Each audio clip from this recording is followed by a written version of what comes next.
Und ich darf Worte sagen, dann kannst du Herr Udberg sagen zu mir, gell? Alles gut. So. Das letzte Mal sind wir in Lime Rock Park gefahren, im Regen, haben das ganze Feld überrundet zweimal und da stehen wir am Stockerl. Da sagt der Walter, jetzt wissen Sie Bescheid, die Wichser.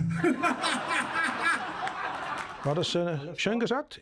Kriege ich jetzt mal 50, jetzt mal 50 Euro. Nimmst die Schleimspur mit. Ja, die 50 Euro rechnen wir jetzt ab, gell? Bis gleich, ich gehe schon. Alles klar. Ciao. Top Speed is powered by Voogtman und Herold, Metallorem, SML Car Group, Hans-Peter Porsche Traumwerk, Leulein Classics und die Württembergische. Ihr Fels in der Brandung.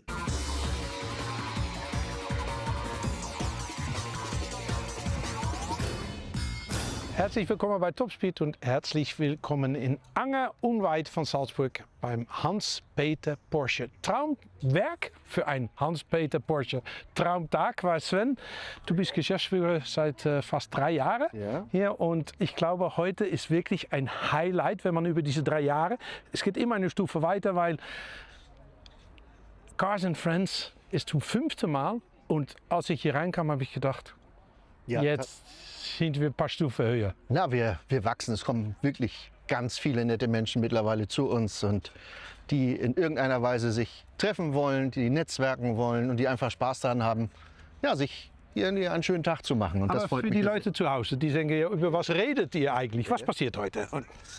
Cars & Friends hat sich eigentlich seit 3 Jahren jetzt etabliert fast. Hier treffen sich Menschen mit ganz vielen verschiedenen Sportwagen, können berühmte Rallye-Asse sehen, denn das Thema vom Cars & Friends dieses Jahr ist das Rallye. Ja. Wir werden auch noch sehen, im Garten haben wir ganz viele tolle Fahrzeuge aus dem Rallye-Sport. Und nicht nur die Fahrzeuge? So ist es. Wir haben die Fahrer hier, wir haben den Walter Röll natürlich hier, wir haben den auch sehr wichtigen Co-Piloten, den Christian Geisthöfer hier. Wir haben natürlich auch, und da freue ich mich auch besonders drüber, den Stritzel Stuck hier und den Reini Sampel, der das Ganze auch mit moderiert. Dein Moderationspartner. So mal kurz über den Gelände, Sehr dass gerne. wir ein bisschen schauen, was es ist. Und dann kommt die Eröffnung in, ich glaube, halbe Stunde. Genau. Dass wir das machen mit den Herrschaften. Und ich freue mich. Herzlich willkommen. Riesig. Viel Spaß. Im Hans-Peter Porsche Traumwerk treffen an diesem Wochenende nicht nur außergewöhnliche Automobile aufeinander, sondern vor allem Menschen mit derselben Leidenschaft.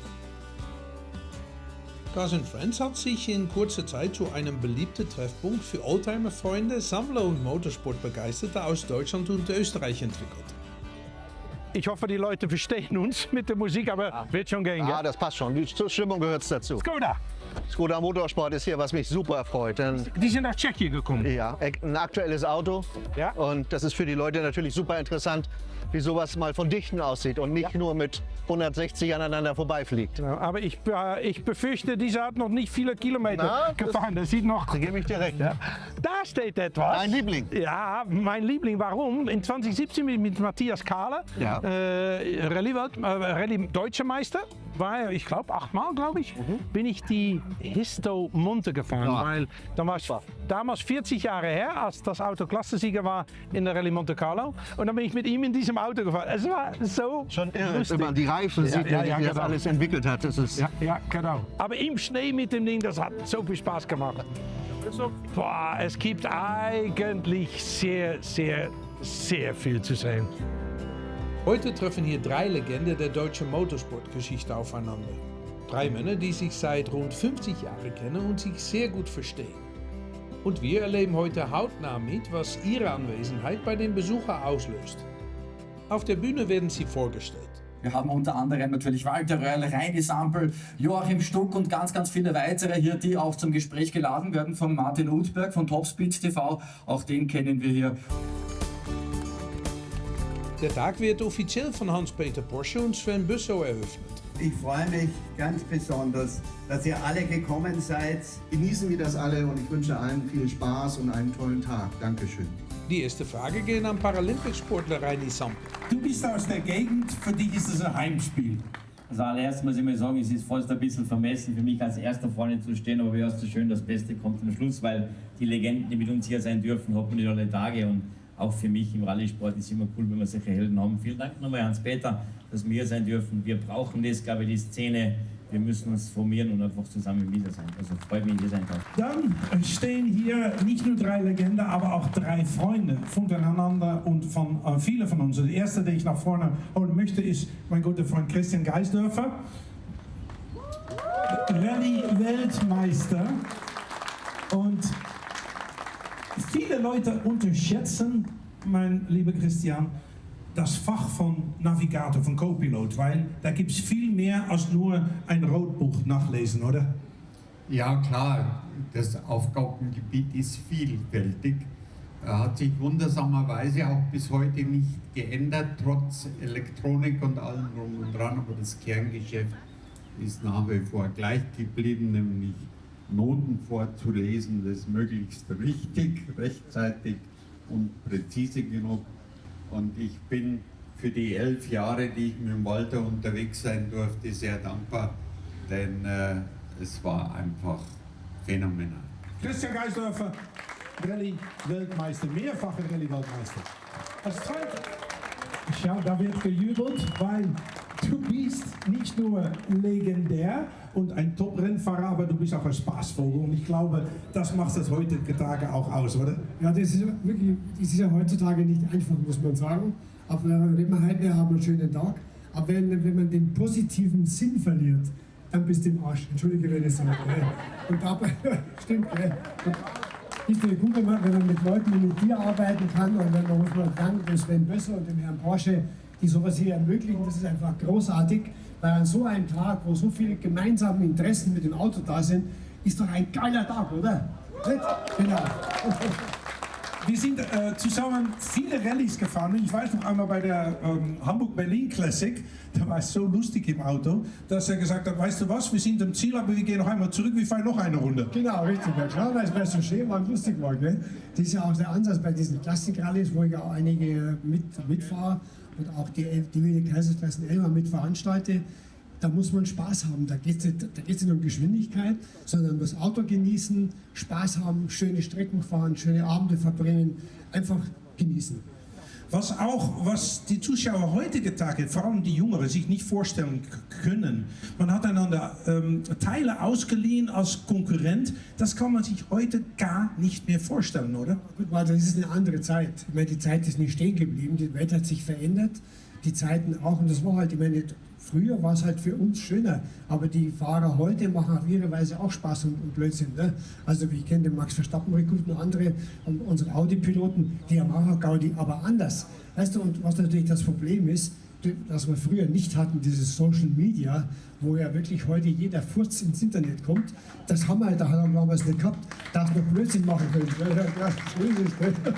Da warst du nicht voll beobachtet, da warst du ja, heute bist ja jeder kannst du nichts mehr machen heute, ohne dass im Netz steht. Das hat sicherlich Vorteile, aber auch Nachteile. Stritt zum Stück, Damen und Herren. Und dann haben wir jemand, der einigermaßen gut Auto fahren konnte, können wir mal so sagen.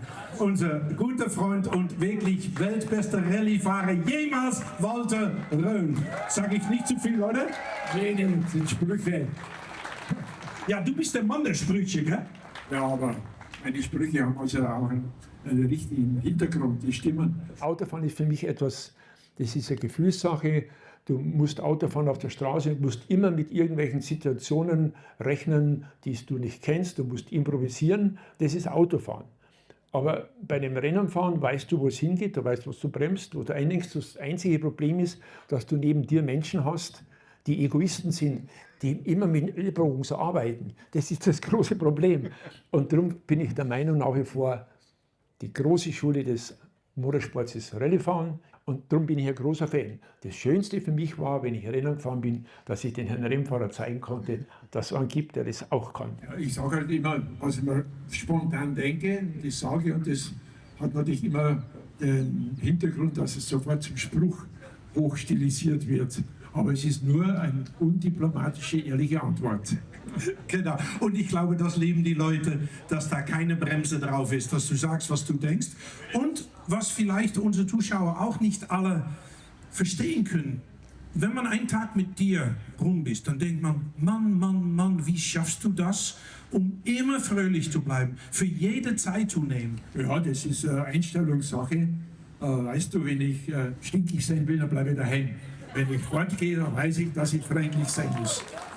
Genau, und hier sind natürlich so unglaublich viele Leute, da kann man nicht stinkig sein. Schau die Gesichter, die lachen alle, die kriegen einen unglaublich schönen Tag. Ah, jetzt fängt's an. Ich kann mich nur gut erinnern, wo wir beide in den USA-Rennen gefahren sind, wo der Walter mir das Fahren auf dem Quattro beigebracht hat. Da sind wir ja 10-mal im Jahr nach Amerika geflogen. Und du hast ja mal gesagt am Flughafen, Stucki, wieder diese scheiß langweiligen Flüge, ich bleib doch am, sag ich, nichts weiter, du musst mitgehen. Und er hat das gemacht. Und gut, dass er das gemacht hat, denn ohne ihn haben wir nie einen Erfolg gehabt. Danke damit. Ja, war eine schöne Zeit. Es ist so, wie gesagt, ich bin sicher privat ein bisschen depressiv veranlagt. Und diese 4 Jahre, wo ich mit dem Hans zusammen war, hat mir wirklich gut getan. Ja, ja, genau. Aber ganz ehrlich, ist er die manchmal auch auf die Nerven gegangen? Nein, ist er mir nicht. Ist er nicht. Stucki, bitte komm dazu. Ja, wir haben viel Spaß gehabt. Der Hans hat natürlich ganz spezielle Spaßsachen. Die weiß er, da gibt irgendwo eine Grenze, die mag ich nicht. Aber sonst haben wir wirklich also eine tolle Zeit gehabt. Und ich war ja im Prinzip nur engagiert, sein Schutzengel zu sein. Ich musste immer ihn beschützen vor den anderen Bösen, und da haben wir wirklich eine tolle Erlebnisse gehabt. Das Beste war, sind wir in Leinrock Park gefahren, im Regen, haben das ganze Feld überrundet 2-mal, und da stehen wir am Stockerl, da sagt der Walter, jetzt wissen Sie Bescheid, die Wichser. Und bei dir muss ich auch sagen, Spaßvogel bedeutet nicht ernsthaft, weil, wenn geliefert werden muss, warst du auch da. Ja, sicher, logisch. Man muss vor allem offen sein, was zu lernen. Und das, was ich dem Walter zu verdanken habe, das Fahren auf dem Fahrrad war für mich komplett neu. Wie man in die Kurve rein muss, beschleunigen und so. Und hätte ich ohne ihn nicht den Erfolg gehabt, dass er so fair war, mir das gezeigt hat, das weiß ich heute noch zu schätzen. Okay? Vielen Dank. Es gibt heute noch viele Geschichten zu erzählen, aber bevor das so ist, möchte ich gerne Herr Porsche fragen, um offiziell das Event zu eröffnen und die anderen Herrschaften alles dazu für Sie mit den Kameras, dass Sie so viele gerne in einem Foto fangen können. Dann übergebe ich das Mikro an Herr Porsche, damit wird dann das Event eröffnet. Hiermit eröffne ich offiziell heute den Tag. Alles Gute Ihnen. Bleiben Sie gesund. In dieser Sendung nehmen wir Sie mit in die besondere Stimmung, die entsteht, wenn diese Herren hier auftreten. Für viele Besucher waren Walter Röll, Christian Geisdörfer und Hans-Joachim Stritzel-Stuck jahrzehntelang Persönlichkeiten, die man nur aus dem Fernsehen oder aus Zeitschriften kannte. Und plötzlich stehen sie direkt vor ihnen. Walter, Christian und Stritzel gehen dabei mit einer bewundernswerten Lockerheit auf die Menschen zu und nehmen sich Zeit für wirklich jeden.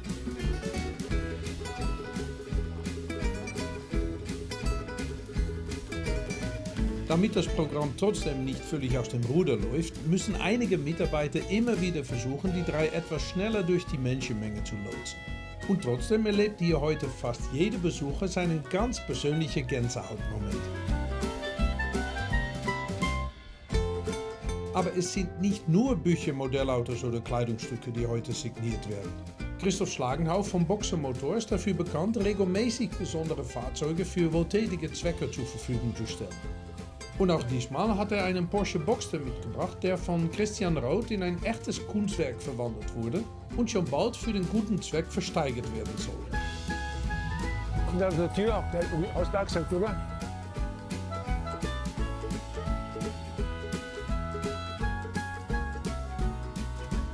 Was ist dir lieber? Wo es dir lieber ist, mir ist egal. Da würde ich auch machen.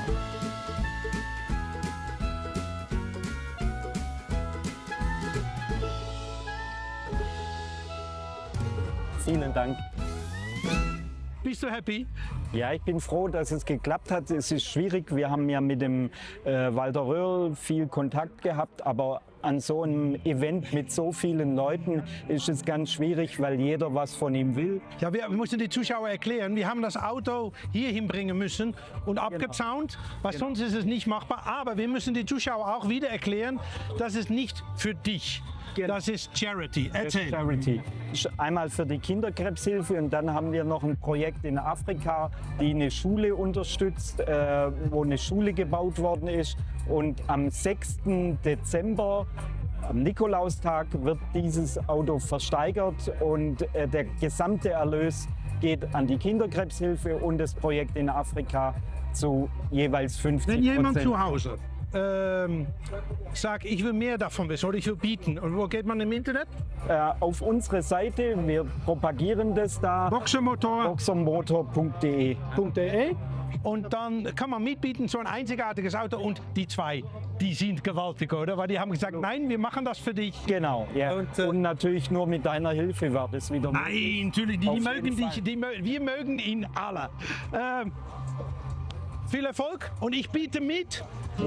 Aber ich denke, das sind Leute, die gehen weit darüber, was ich mir leisten kann. Bis später. Bis später. Viel Spaß noch, Danke dir.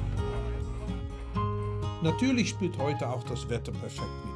Aber die Atmosphäre auf dem Gelände ist wirklich etwas Besonderes. Das liegt nicht zuletzt daran, dass es hier unglaublich viel zu sehen gibt, genügend Platz für alle vorhanden ist und man hier auch gut essen und trinken kann. Und wer das Team des Traumwerks kennt, weiß ohnehin, dass man sich hier um jeden Besucher kümmert. Inzwischen haben sich die Publikumslieblinge kurz zurückgezogen. Für mich die Gelegenheit zu fragen, wie sie diesen Tag selbst erleben.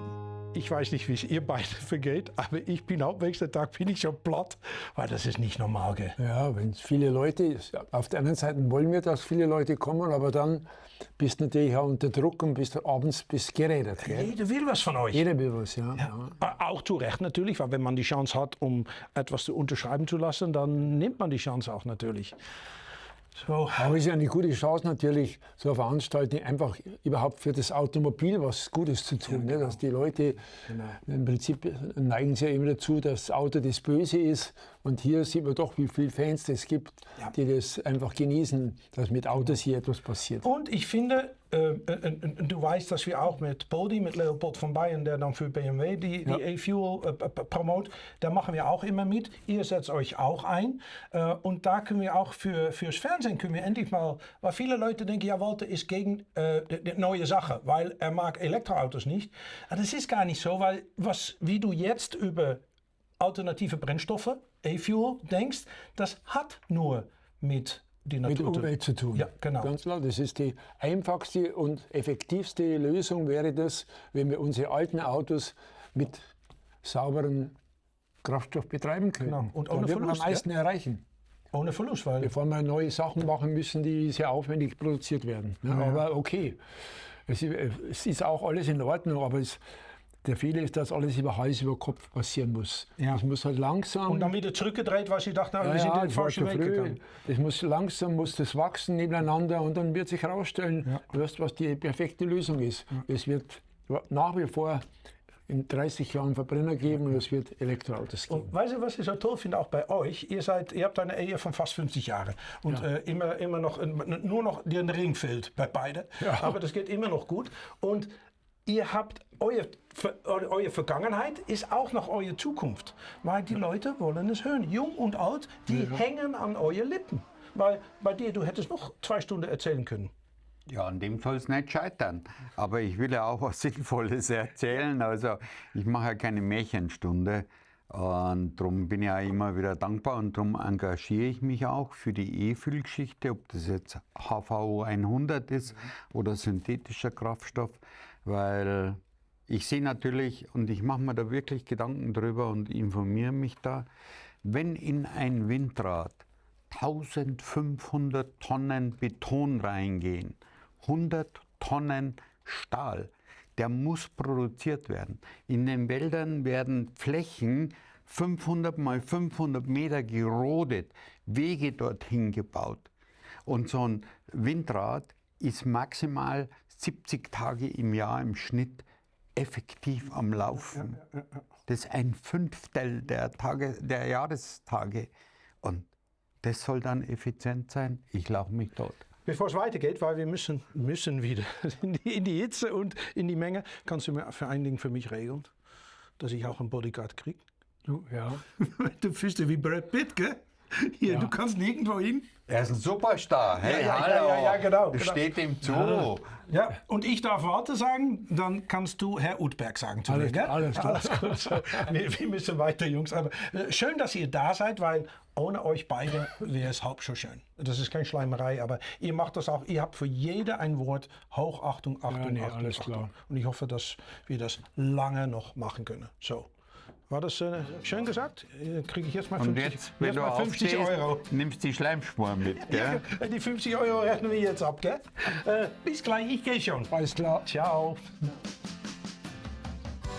Nach der kurzen Pause geht es direkt weiter und schon wartet eine lange Schlange auf ein Autogramm. Bücher, Modellautos, Fotoalben und Kleidungsstücke werden von beiden mehrfachen Weltmeistern signiert, die von vielen bis heute als das beste Rallye-Team aller Zeiten angesehen werden. Es war ein Tag, den viele Besucher nie vergessen werden. Wir lassen ihn mit dem Veranstalter der Motortage am Salzburgring, Alexander Gruber, Revue passieren. Ja, war ein mega Tag, super Autos, Thema Rallye war ja vor Traumwerk heute. Und wir haben auch unseren Escort mitgenommen mit Rallye-Beklebung und war wieder mal ein riesen Line-Up für die geilsten Autos von Bugatti Veyron über alle Porsche, was man sich vorstellen kann. Und natürlich haben wir uns sehr gefreut, dass wir wieder Werbung machen dürfen für den Motortag. Traumwerk ist ja unser Partner und wird auch beim Motortag am 8. und 9. August wieder dabei sein. Und wir freuen uns da schon auf ein super 2-Tages-Event am Salzburgring.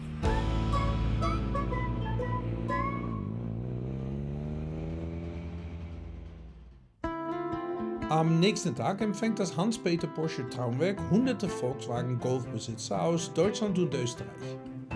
Anlass ist das 50-jährige Jubiläum des VW Golf GTI. Und schon beim ersten Rundgang über das Gelände wird klar, dass der Golf für viele Menschen weit mehr ist als einfach nur ein Auto. Vom Golf 1 bis zum aktuellen Golf 8 ist heute praktisch jede Generation vertreten. Manche Fahrzeuge befinden sich noch komplett im Originalzustand und andere wurden mit viel Liebe zum Detail umgebaut. Und fast überall hört man Geschichten über erste Fahrten, lange Restaurierungen oder den Golf, den man eigentlich nie verkaufen wollte. Genau diese Mischung sorgt heute im Traumwerk wieder für eine ganz besondere Atmosphäre. Es war ein fantastisches Wochenende, das wir so schnell nicht vergessen werden. Sven? Ja. Jetzt schaut es aus, als ob wir nicht enthusiastisch sind, weil wir müde sind. Aber wir sind glücklich müde. Gell? Sehr entspannt jetzt. Was für 2 tolle Tage waren das. Bei 27 Grad. Ich glaube, man hat an den Gesichtern der Menschen angesehen, dass sie das sehr genossen haben. Du hast Farbe im Gesicht.